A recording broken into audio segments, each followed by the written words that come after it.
what the deck has is the fourth color it's added to Junk is going to be the red, and the reason it adds it is for 4 Boros Reckoner, and this one has Sire of Insanity, Boros Reckoner, Faithless Looting, and he actually has 1 Boros Battle Shaper in his main deck.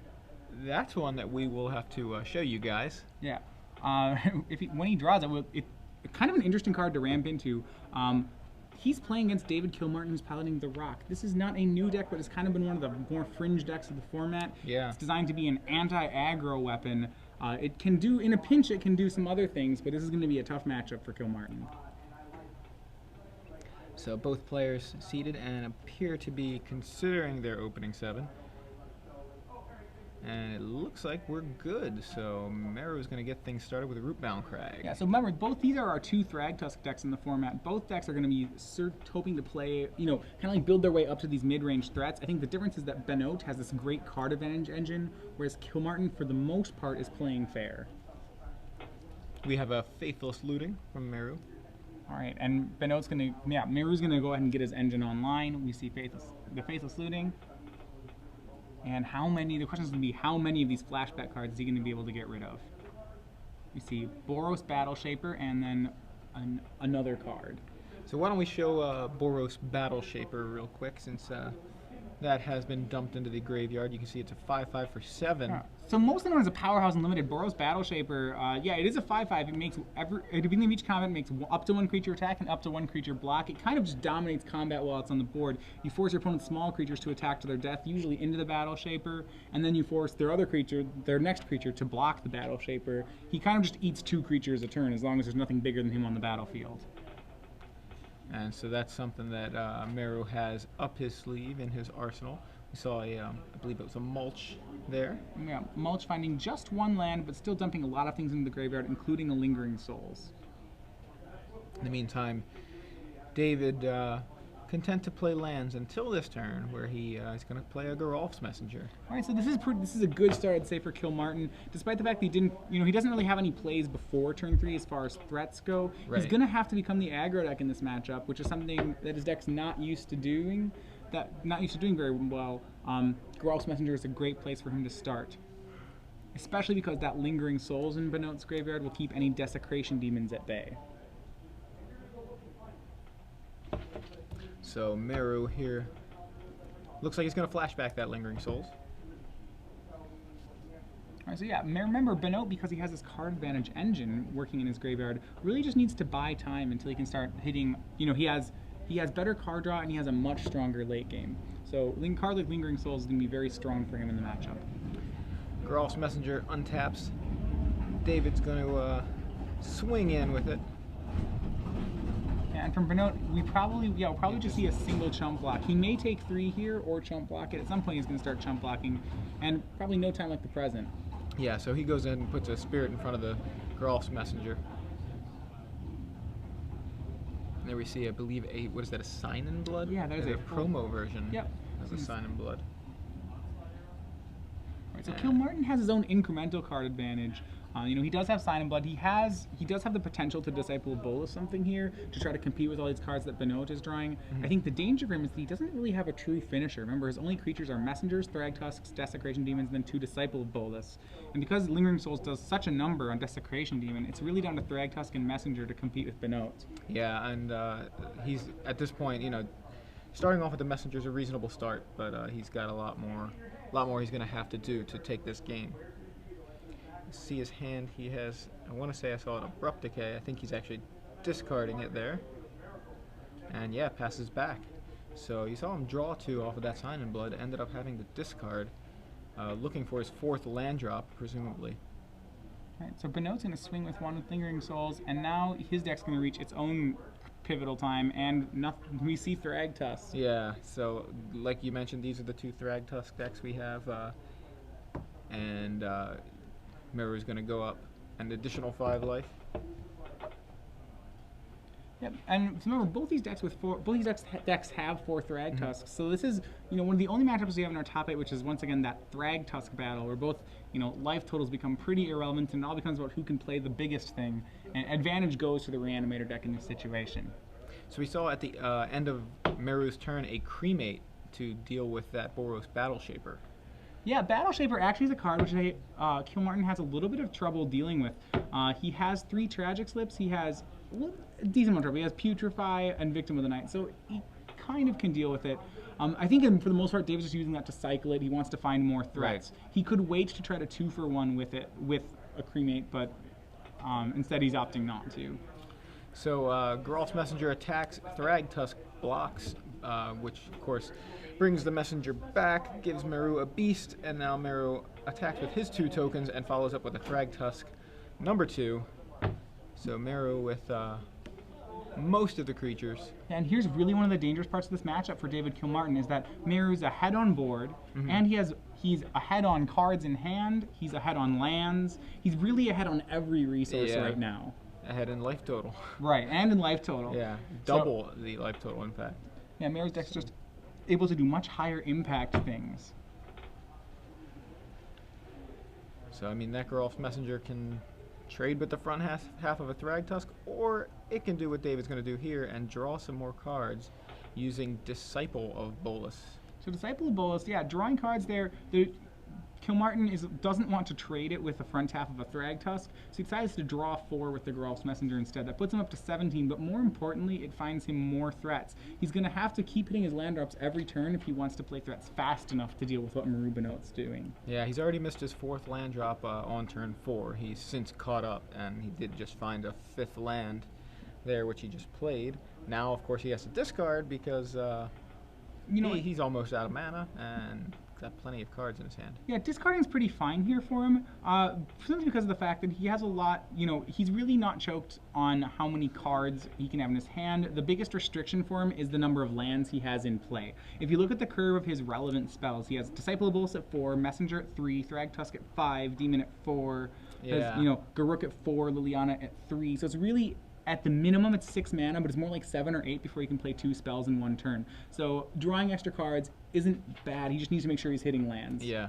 By the time at the point of the game where he can play 2 spells in the turn, he'll presumably have another Disciple of Bolas or some way to draw a lot of cards when he needs to refill his hand. So I didn't get a good look at what he discarded, and I know one of the cards was a Liliana. Right.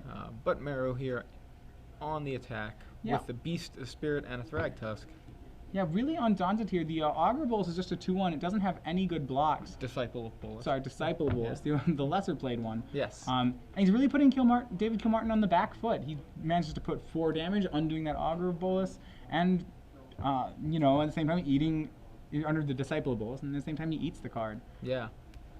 So just a chump block from David. Going to take the hit from the Beast and the Spirit, and now another Faithless Looting from Meru.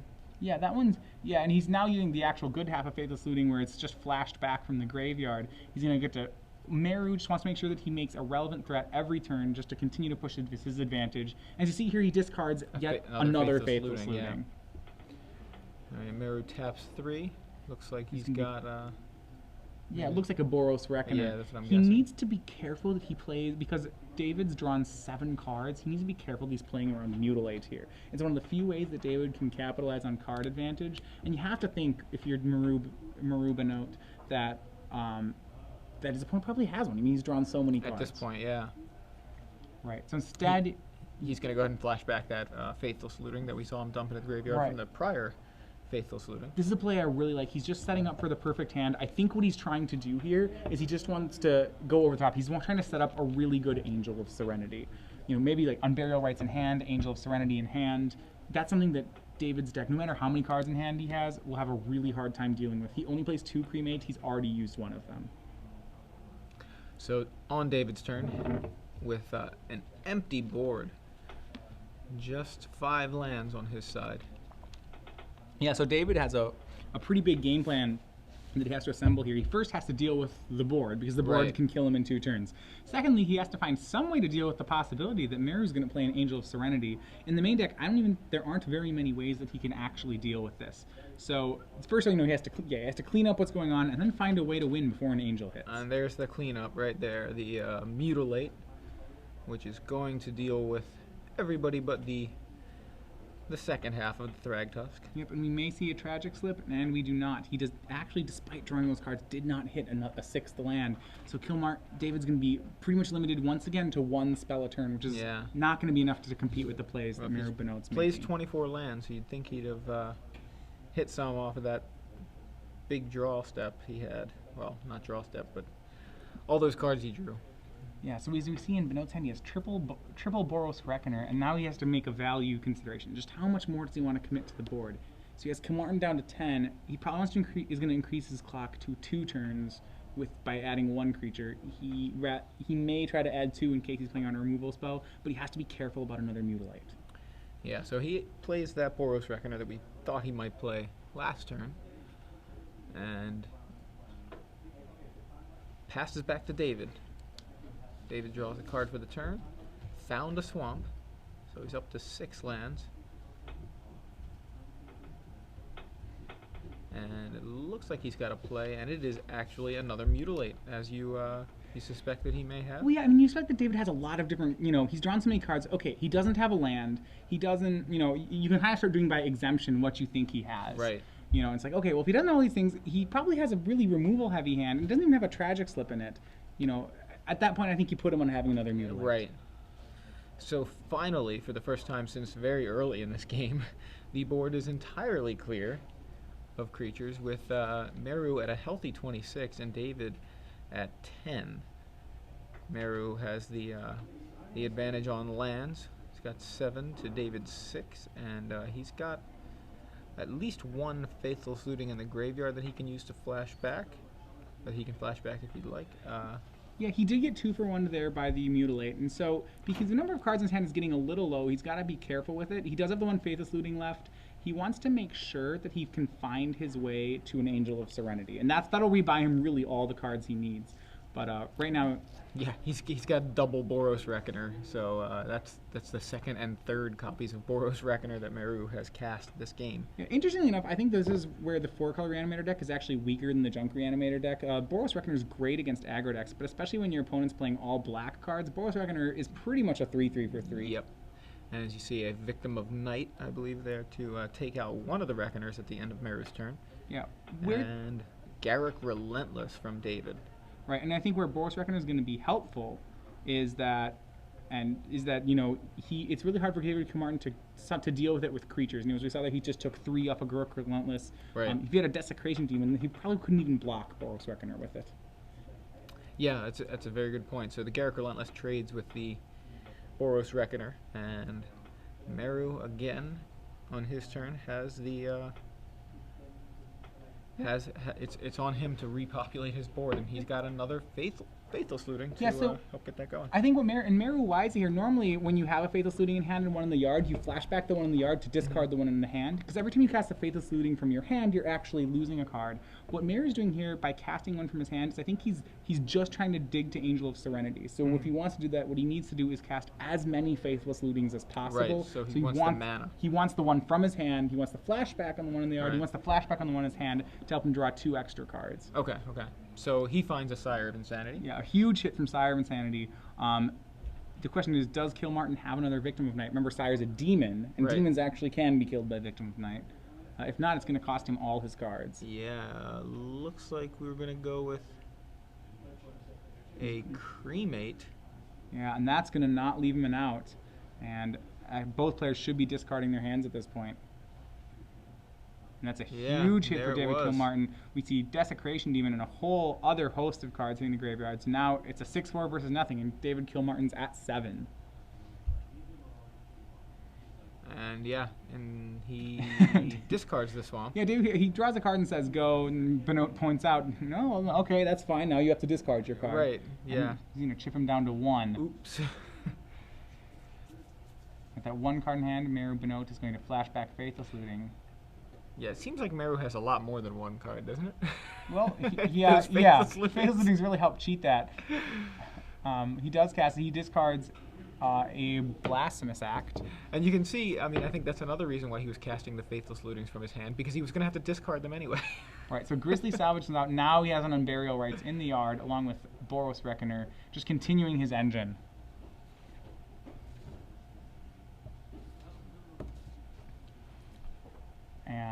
it's going to be very hard for Kilmartin. If he's going to win, he's going to have to start by drawing a kill spell here for Sire of Insanity. And what does he find? Probably a swamp. Yeah, I was going to say it's probably a land now that he's actually in need of a spell. Yeah, as is usually the case, you go so long without drawing lands that then finally, once the lands come, they come in droves. And when right when he didn't need it, game 1 goes to Baron Bhanot. Yeah, that's just kind of how it works. You try to survive that whole time without enough mana to really function. Yeah. So as you see here, both players looking over each other's deck lists in the top 8 to sideboard for game 2. Meanwhile, you have your own game to do while they're sideboarding. That's right. It's trivia time. So for those of you guys who have not watched before, what we do is we're going to ask you guys a trivia question. And to participate, you just tweet the answer using Twitter with the hashtag SCG Premium, which you can see down there. And what we do is we choose a random correct answer with that hashtag, and you'll win 3 months of Star City Games Premium access. Tomorrow, during the semifinals, we'll be giving away 6 months, and during the finals, we'll be giving away a whole year of premium. And then we're going to do that whole thing again in the Legacy tomorrow top morning. 8. Exactly. Yeah, so you guys, tomorrow night. So you guys have plenty of chances to win premium. So for 3 months of SCG Premium, the question for tonight is, well, we've got a pretty big event coming up next week. Probably 4,500 people big. No, maybe. Look, maybe. You could be there. Know. You could make it that big. You could be there. You could make it that big. It's a Grand Prix. It's a Star City Grand Prix. Those are always very special. Just the second one that we've had. That's right. Well, actually, not. There was the original Gold Rush. Okay, so the third one we've had. You're absolutely right. So there is a Grand Prix next week. What city is it in?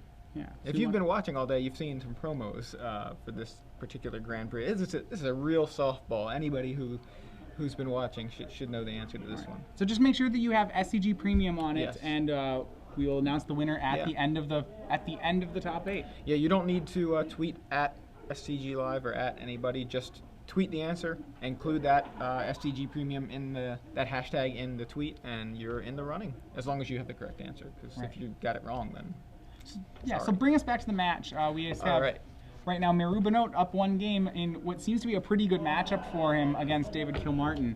Kilmartin's going to have to find a way to unlock this matchup. You know, it really does seem like his cards are poorly positioned for it, so he's going to have to try to find a way to sneak in. Yeah, he does have 3 copies of Appetite for Brains, so that can do some work. Typical kind of sideboard card for these Reanimator decks. Oh, we can see the sideboards up there. I'm going to use that instead of the list in front of us. So, yeah, you can see he's got the 3 Appetite for Brains there.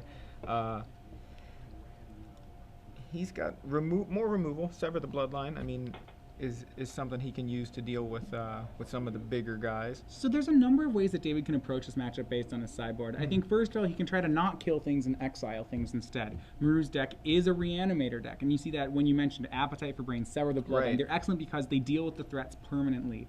At the same time, what we notice in that matchup is that the threats Meru actually never cast an Unburial Rites. It wasn't the reanimating creatures that killed David. It was the fact that Meru had a great card advantage engine. So while you might think, he wants to board in Sever's Appetites, maybe even Crypt Incursion to empty the graveyards, what we notice is that Meru doesn't really need to reanimate creatures. He's just actually drawing more cards. Yeah. So if you're Kilmartin, so he can try to exile the creatures and draw, but we also might see him board in things like his Underworld connections. He just needs to outdraw his opponent.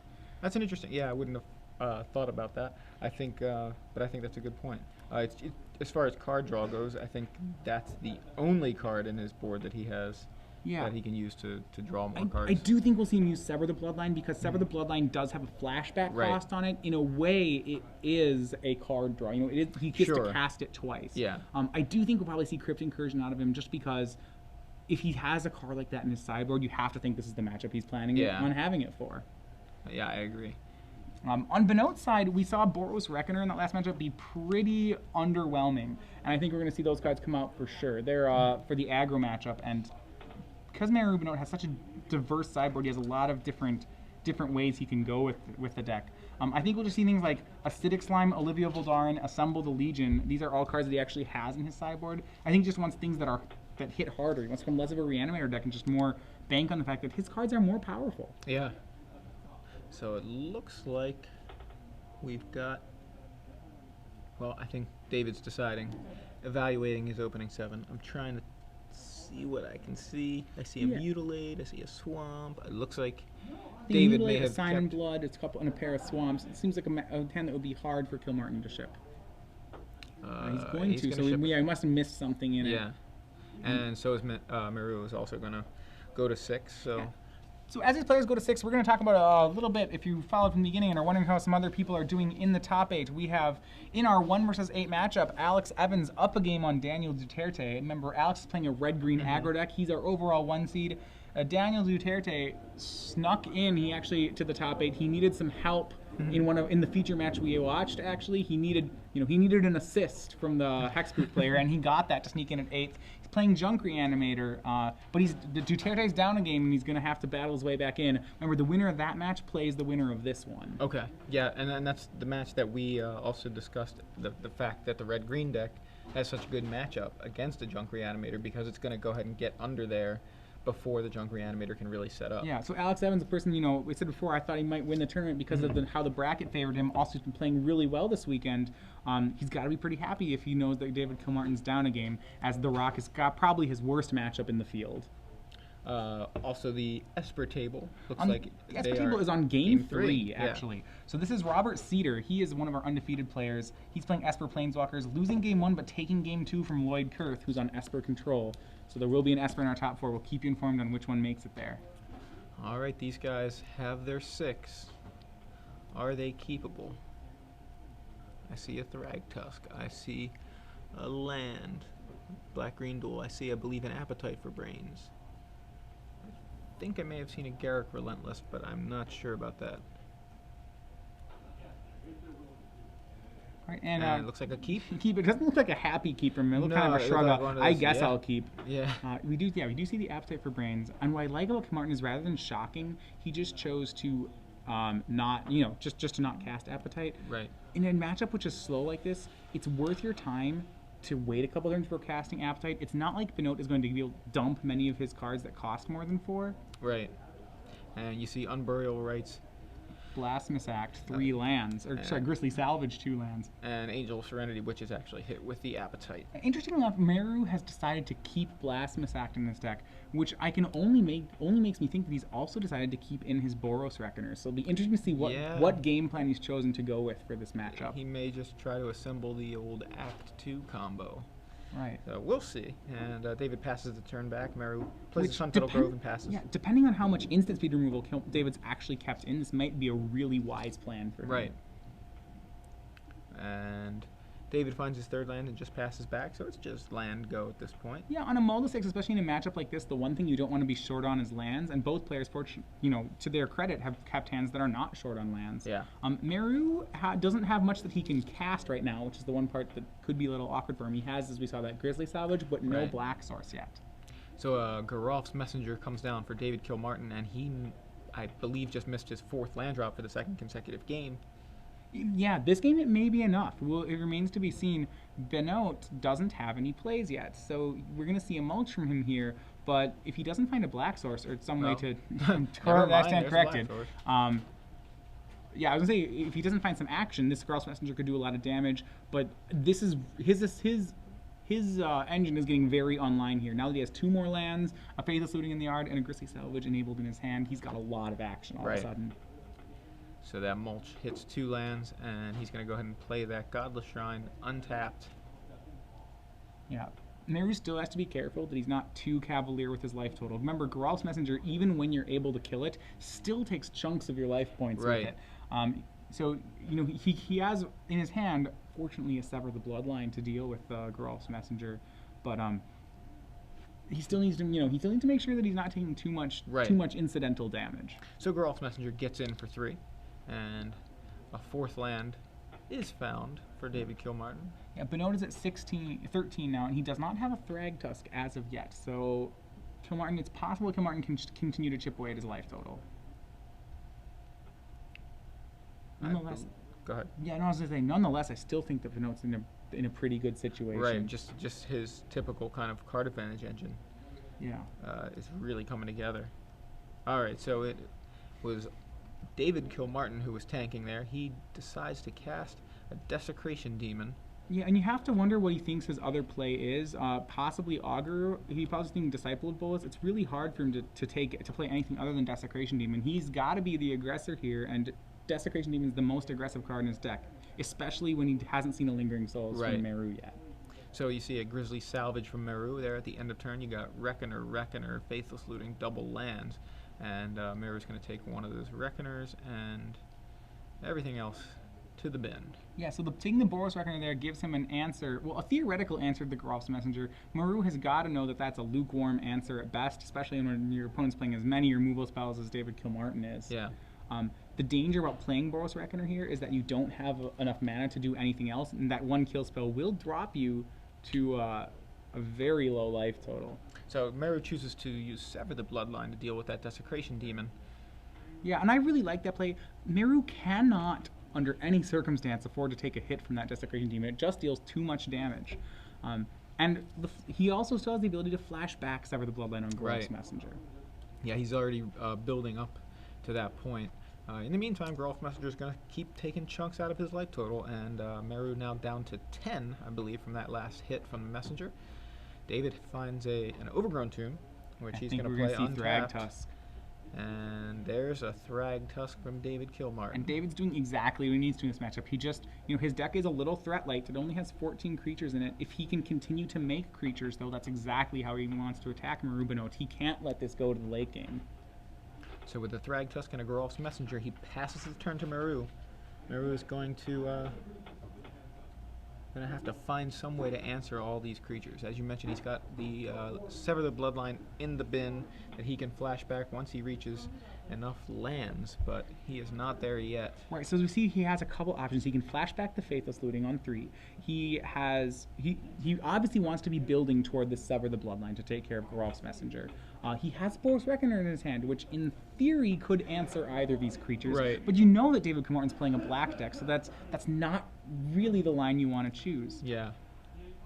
You feel like it's a shaky answer. It's one of those lines that you might play, but when you play it, you're kind of gritting your teeth those times. I don't really think this is going to work, right. But I really hope it does. And I think that's what's going through Meru's head right now. I'm just like, I have this Reckoner. I don't know. Yeah. I hope it's going to work. And if anything, this is really showcasing the power of Appetite for Brains. If the Angel of Serenity was still in Meru's hand, this would be so much more of a comfortable position for him. Well, he has that on Burial Rites. Yeah, and what I really like is that the way that Kilmartin not slow rolled, but chose not to turn one the Appetite for Brains, it's very possible the Angel was the first card Meru drew. Very possible. And if it was, then that enabled him to take the Angel with the Appetite for Brains, whereas it wouldn't have been there if he'd have turn one it. Exactly. Because David didn't have a turn 2 play, there was no penalty to playing it on turn 2. Right.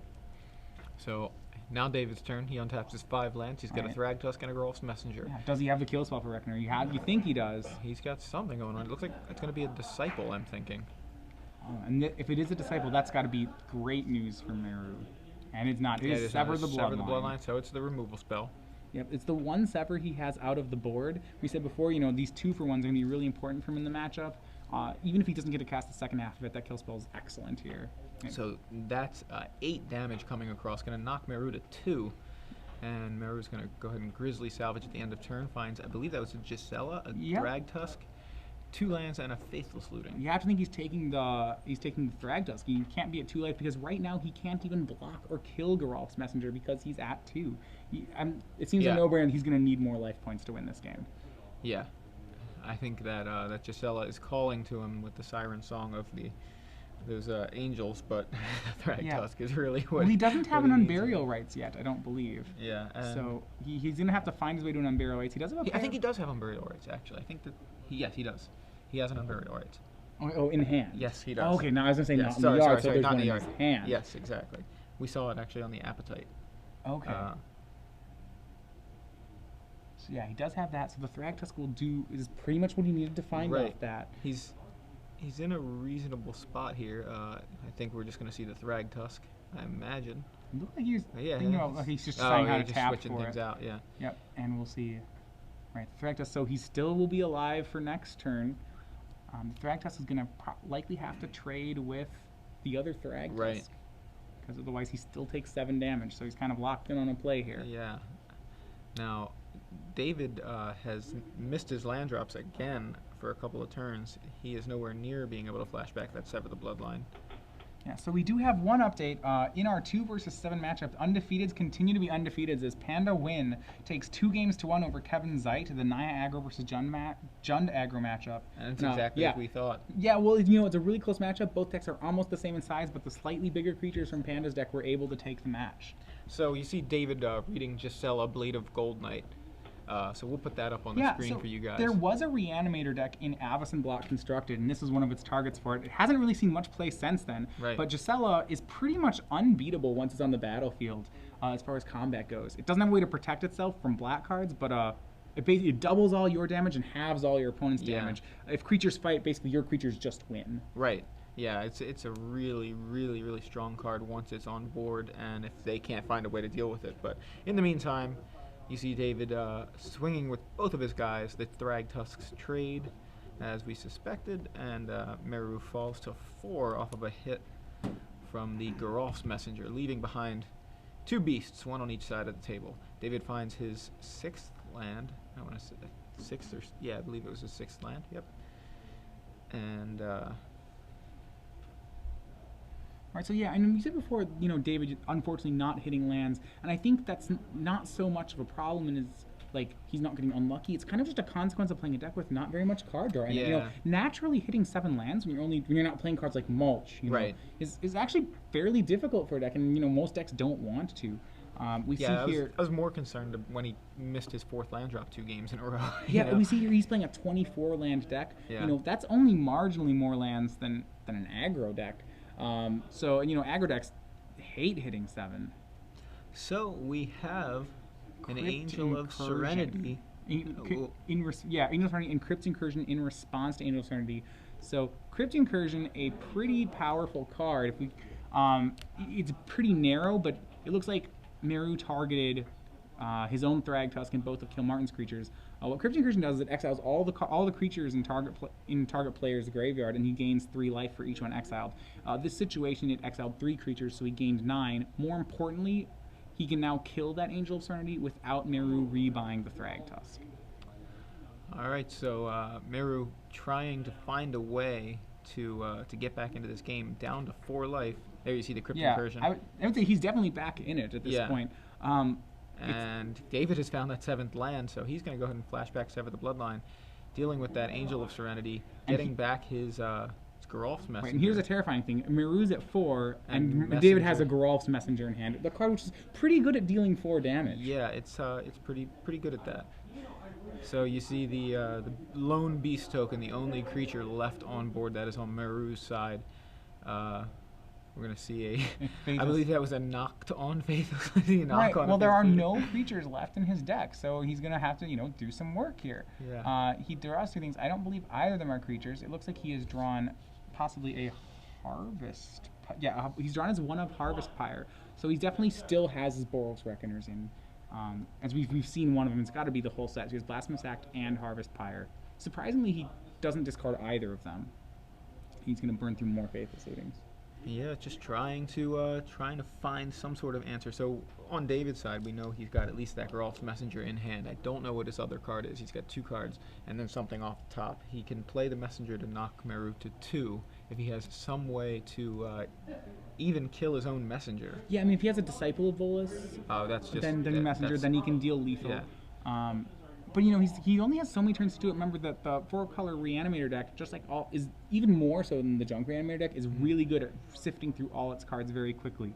So here we go. There's the Geralf's Messenger after taking a hit from the beast. And does he have the combo? And he does. Disciple of Bolus. That's going to sacrifice it, dealing 2 more damage to Meru. Does he have an answer? Kill you. And there it is. He does not. Kilmartin finds a way to get there. Gets through Meru Bhanot's deck.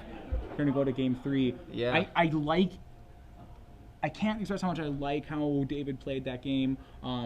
He really managed to just he maximized all his threats in the deck. He has a lot of removal spells, and I like how what he's done with his sideboard is he's just made it all about playing creatures and trying to contain what Bhanot is doing. You can't really stop it because his deck doesn't have the cards to do that, but he just needs to, he needs to jam threats and just not not lose. The problem is he probably can't jam threats fast enough to race Angel of Serenity. So Angel of Serenity is a huge problem for his deck. So instead what he's done is he's saying, well, I'm going to try to not let Angel of Serenity be amazing.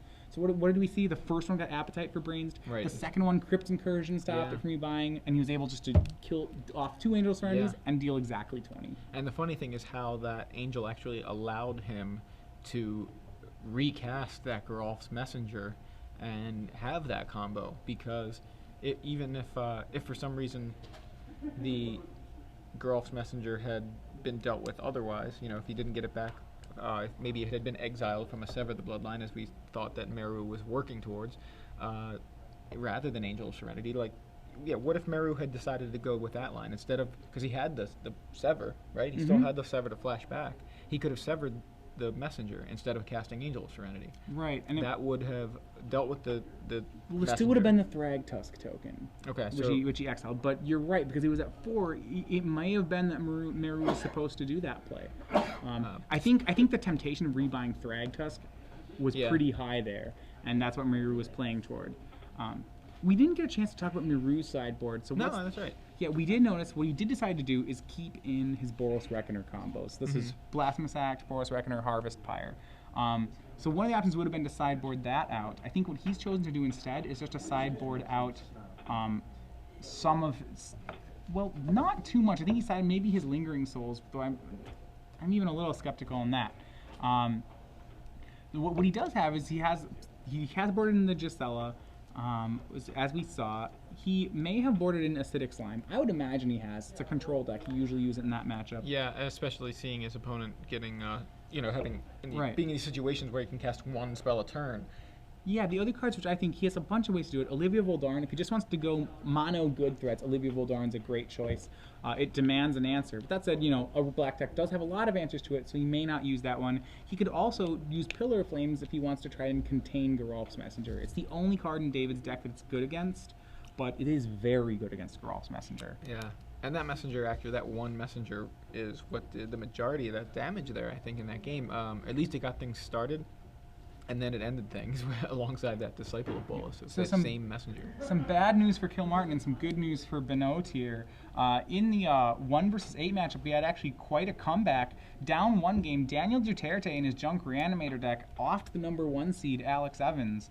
So Red-Green Aggro will not be making an appearance tomorrow morning, but Daniel Duterte and Junk Reanimator will await the winner of this match. Yeah, and that's kind of an upset, too, because we thought that that the edge was Alex Evans, just because of the nature of his deck is actually to deal with the Junk Reanimator style decks. It's one of those few reasons why seeding is so important. I mean, to win this, we knew that Daniel Duterte with a Junk Reanimator deck had to beat Red-Green Aggro while on the draw. Right. Because Alex automatically was on the play and got to win game 1. Daniel was able to pull that off game 3, and now if you're Daniel, you're hoping for the Rock to win here. As we've seen here, the Rock has a really hard time dealing with any sort of Reanimator strategy.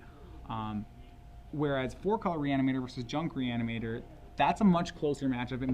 It probably even favors the 4-color deck. So Duterte's got to be cheering for Kilmartin in the background. Yeah. I don't believe that's him. That's not him. No, yeah, sorry, somebody else if he's watching, I believe he's got to be cheering for that matchup. Sorry, that's not him. Apologies. That's not. In the background somewhere else. In the background somewhere else. If he's watching the match, he certainly has a horse in the race. All right, we're underway. Both players with him. Shockland on turn 1 coming into play tapped, so they're preserving their life totals at this point. Lead with a Mulch, hits a Sire of Insanity, Boros Reckoner, Cavern of Souls, and another Boros Reckoner. So a lot of creatures in the graveyard. Kilmartin probably wants to be a little wary of Sire of Insanity. He really wants to hope that Meru does not reanimate that card. As we saw game 1, it's really devastating for his deck. On the other hand, if he wants to Unburial Rights a Boros Reckoner, that doesn't seem as scary. No, Boros Reckoner, not nearly as scary. I'll pay 4 mana 4 or 5 for my 3-mana guy. Yeah, so Kilmartin, no plays on turn 2. Remember, he has no creatures on turn 2. His only turn 2 plays are Tragic Slip, Cremate, Victim of Night, essentially removal spells and draw spells. Right, so really the task we'll see what his game plan is this game when he plays his 3rd land. I think he's got an Abrupt Decay there. I think I see a Mutilate in his hand, which the artwork on that particular Mutilate, for some reason, it's very like orangey yellow. It keeps reminding me of Batterskull, and I keep seeing it. It's not Batterskull. Right, so he's gonna Grizzly Salvage main phase here. Meru makes that play so that if he wants to, he can play a tapped land. So he can play, not shock himself. It looks like the thing he needs is more mana, and he's gonna take the Sunpetal Grove. He does have represent the turn 4 Sire of Insanity. Or turn 4 Angel of Serenity. Turn 4, whatever he wants. Yeah. He has, outside of Battle Shaper, he has all the large targets in his deck in his graveyard. Well, and the Gisela on the sideboard. So David plays his third land and passes. Meru is going to go ahead and draw his card, finds a Godless Shrine off the top. Right. So no Geralf's Messenger means this is going to be a bit tougher of a game for David Kilmartin. Interestingly, I'm wondering whether or not Bhanot sided out his Lingering Souls in this matchup. We know he's gone through a lot of his deck and we haven't seen it. Yeah, not last game either. There's a third Boros Reckoner, and that one's going to immediately be decayed. Yeah, because of his land situation, Bhanot was not able to cast Unburial Rites this turn, and I'm pretty sure that he didn't have another land there. It's interesting that he chose last turn to play Sunpetal Grove and this turn to play Isolated Chapel. In the other order, he could have cast Unburial Rites this turn. Yeah, actually, I think he just drew the Isolated Chapel. So he actually I thought it was a Godless Shrine. Yeah, I actually called it Godless Shrine, but it was Isolated Chapel. And here's something: Bhanot has sided in. He drew a Slaughter Games that he's chosen to play out of the sideboard. Yeah, very interesting. And I'm not sure what card he's so concerned about that he needs to play Slaughter Games. And we'll see what it is. We're gonna find out right now. Whatever it is, he's worried enough about it that I think he believes Slaughter Games in here is more important than reanimating a Sire of Insanity. So we'll see the card that he chooses to name. Yeah, that says a lot. Whatever. That says there's some card he's very concerned about in the matchup. Because a lot of times when you Slaughter Games, you kind of partly just want to name a card that they have like one of or two of in their hand, just so because you can. Yeah, if you have that information, it's great. Right, you get the information, or yeah. Right. So if you have a read on this board, what would you be naming right now? Because I have one in mind. I'm just curious. Well, if I've sided out my Lingering Souls, maybe I am concerned about a Desecration Demon. So if I'm here, think about this. We saw David do nothing on turn 3, do nothing on turn 4, right? Right. I'm naming Thragtusk. Okay. Okay, because I'm assuming that my opponent is good enough that he did not keep a 0 creature hand. Right. And if you look at it, well, he could have played any other creature. I'm going to guess that there's a lot of Thragtusks in his hand. So he's named Desecration Demon. So we get to see his hand. His hand had a Desecration Demon in it. It also had one Desecration Demon in it. I believe it also did have... It had Disciple of Bolas, Abrupt Decay, Mutilate, and I'm not sure what that card is right there. I believe it also had a Thragtusk. It could be a Cremate. That front card? We will see for a second. Yeah, that one. Okay, so perhaps he took guess. I guess he did not have a Thragtusk. So a point there, yeah. So it's Cremate, Woodland Cemetery, Disciple of Bolas, and Abrupt Decay, Mutilate. Nothing here that Bhanot should be particularly concerned about. Yeah. The Mutilate, interestingly enough, what he's decided to do is now he has the information that there is a Cremate in Kilmartin's hand, so he's going to be a little more conservative with that Unburial Rites. Update. This is all the other 3 matches are finished. So this one will be the final match of the evening. After losing game 1, Robert Cedar with his Esper Planeswalkers deck, is able to take the match over Lloyd Kurth. So you'll have tomorrow morning our battle of the 2 undefeated players, Robert Cedar and Panda Huyn, in the semifinals. We're watching that one. Yeah, that one will. I'm calling it right now. Yeah, both players undefeated today, going 8-0 double draw. And as often is the case, they get the 2 and 3 seed, and we'll get the undefeated matchup tomorrow morning. So, back to this match, which has actually been really kind of interesting to see how this is going. David does nothing with his turn there, passes back. So, interesting that he decided not to play the Desecration Demon on turn 4. Yeah, so they didn't play on turn 4. I think why he didn't play it on turn 4 is because he felt the need to keep up Cremate. Because otherwise he was very worried if he plays Desecration Demon, if his opponent maybe Unburial Rites, an Angel, or a Sire of Insanity, he's probably down. Right. So a heads-up play, but and that's a pretty good read of why then he wouldn't have played it on turn 4. Yeah, no, that actually makes total sense. So Meru plays his 6th land. That is a Cavern of Souls. I believe he named Well, what did he name? He pointed at David, so I'm thinking maybe he named David. But It doesn't particularly matter. He names Angel, and as that actually is his. Well, he already has 3 white sources. It's not particularly relevant what he names here. There's no counter spells. So looks like he is going to flashback the Unburial Rites. Right, and this is going to draw out the cremate. Right, to target the Angel of Serenity, and yeah, that does draw out the cremate. Yeah, and I'm not sure that's. If I'm Meru, I kind of wish. I don't know how much I would want to make that play. I think what it seems to me like he's doing is he's clearing the way for another Unburial Rites that might be in his hand. Yeah. Otherwise, you don't really. Because when you cast a spell and let it get cremated in response, it doesn't only cost you the spell. It costs you the card in the graveyard, the turn, and the Unburial Rites. Right. Whereas if you just make David play it on his own terms, all he gets is the card. He doesn't get the turn or the Unburial Rites. Right. So David plays the land, passes back. You see a Grizzly Salvage at the end of turn. Meru finds Boros Reckoner, Stomping Ground, Thragtusk, Dragon Skull, Summit, and a Blasphemous Act. Yeah, and not a tough choice from here. Remember, the beauty of the Reanimator deck is that it doesn't really need to reanimate. He's just going to take a Thragtusk, which he has every intention of casting. Yeah, he's going to go ahead and move those exiled cards to the exiled zone alongside the Desecration Demons. They're all just going to hang out there. And the longer this game goes on, the more it's going to be in Meru's favor. David Kilmartin still has the ability, if he draws a large creature, to draw 6 off the Disciple of Bolas. What he's going to have to do to try to contain this Angel is get, maybe not draw 6, like he's going to have to get a Geralf's Messenger, Disciple of Bolas, and then Crypt Incursion, or do something like that. It's going to be pretty difficult for him, as Meru he's reached the end game. He's kind of reached Angel time. Yeah, he has. Angel time. Angel time.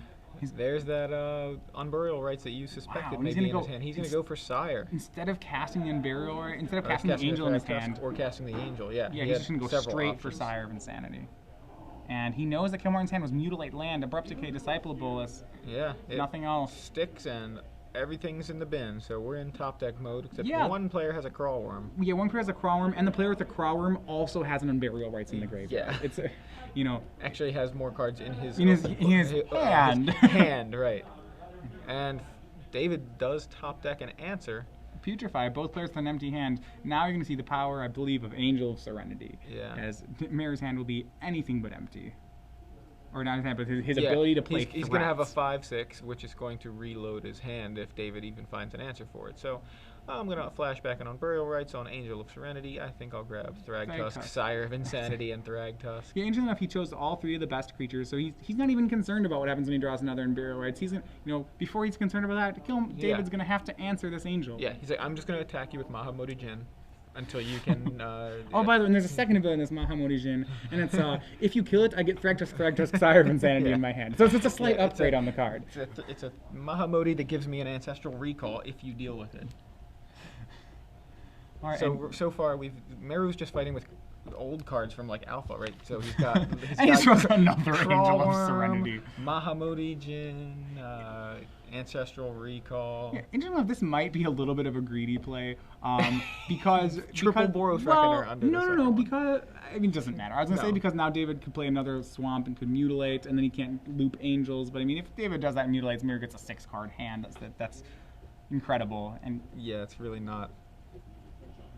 He's still not in a bad position. So, unfortunately for David, he needs to find an answer right now, and I don't know that he did. He's at 5 life. He's facing down 10 power worth of guys. He's going to, looks like, cremate something, I think. Yeah, he's going to cremate he needs to find an Reckoner. answer, though we're not sure what he's looking for. I mean, anything he finds is just going to buy him time for the moment. Yeah, well, and this is the thing where he said there was this window which we saw David use really well, game 2, where it's, he has to win quickly, because once we get to this late game, he can stall Meru's late game, but he can't actually answer it. So he finds a Sever the Bloodline. So he's punishing Meru for playing. An answer. That's what you get for playing 2 Angel Serenities. Those are not in the Pulse. graveyard. Yeah, those are exiled. Unfortunately, Meru's hand now is Reckoner, Thragtusk, Sire of Insanity. So as long as Meru doesn't cast the Sire of Insanity as his first creature, I think he still has in a really good spot. I don't know. We'll see if see how greedy that's the play is. he's going to have to see. Like, don't cast wait a second. The Sire. This guy has the biggest power. I want to play him. I want to play the biggest one first. Let's go. That's right. What he actually will probably want to do is play 2 creatures with different names. Like 1 Reckoner, 1 Thragtusk, because there is the Sever is in his yard. Yeah, and he has in the, Kilmartin's mana. yard. So looks like he's going to go ahead with Reckoner first. Yep, Reckoner's going to start. And he- another he's gonna Reckoner. go Okay. Reckoner, You know, Reckoner. and when you have 3 Reckoners in your hand, wow, and he doesn't even play the Shockland to make I'm at Thragtusk. 20, but I need to make sure that I preserve that 2 life. That's the just- 2 that's just Thragtusks in my hand beautiful. are not enough. Well, Kilmartin's going to be forced into the play of severing both these Boros Reckoners. Yeah, he is. I mean, and that's yeah. what Meru's doing. He's dictating what David has to do if he wants to stay in this game, and that's what he's to say. Okay, I'll spend my turn making you waste your turn. You're at 5, I'm at 20, and I have tons of cards in my hand. 2 of which, or I'll just draw another angel. I was Shroud, drawing. too. By the way, he plays 4. Yeah, he's figured that cast out. 2 and drawn the 3rd. So actually, I'm sorry, 1 was on burial rights, so I guess he cast 1. And Reckoner, Sire of Insanity. Interesting. So he opts for Sire.